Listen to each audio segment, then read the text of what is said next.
un musulman. Entre l'homme et le polythéisme et l'incrédulité, c'est-à-dire la mécréance, se trouve l'abandon de la prière. D'ailleurs, les savants ont divergé sur celui qui abandonne la prière par fainéantise. On ne parle pas de celui qui l'abandonne en reniant son obligation. Sur ceci, il y a unanimité sur sa mécréance.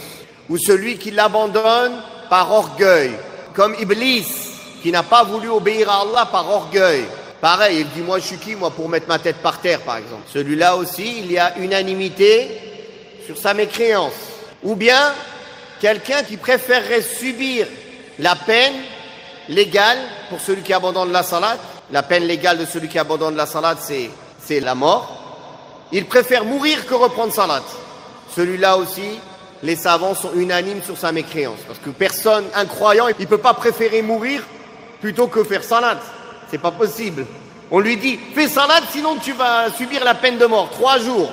3 jours, il est menacé. Il dit non, je fais pas salat. Il n'y a pas plus entêté que ça. D'ailleurs, Omar ibn al-Khattab, radiyallahu anhu, comme c'est rapporté dans le Muwatta de l'imam Malik, rahimahullah, a écrit à ses gouverneurs en disant, la chose la plus importante est la salat.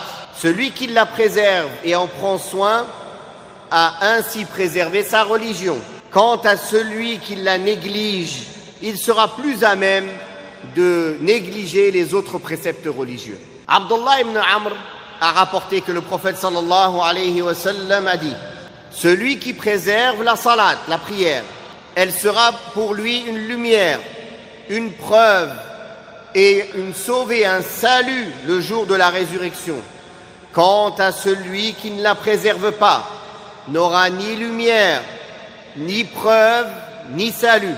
Et il sera le jour de la résurrection avec Qarun, Fir'aun, Haman et Ubay ibn Khalaf, rapporté par l'imam Ahmed avec une chaîne de transmission acceptable.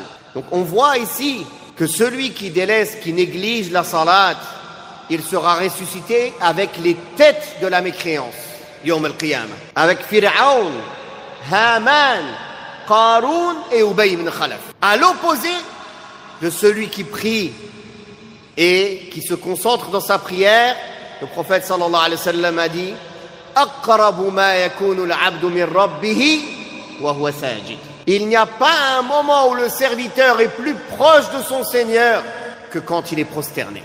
Donc la salat est ce qui rapproche le plus du Seigneur, et le délaissement et la négligence de la salat est ce qui éloigne le plus du Seigneur, subhanahu wa ta'ala.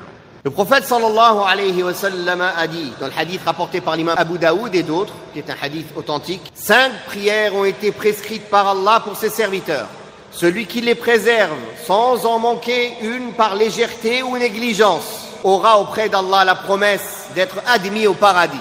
Quant à celui qui ne les préserve pas, qui les néglige, qui est manquant, n'aura pas de promesse auprès d'Allah dans l'entrée au paradis. S'il veut, il le punira, et s'il veut, il l'admettra au paradis. Pour montrer la place de la salat, Allah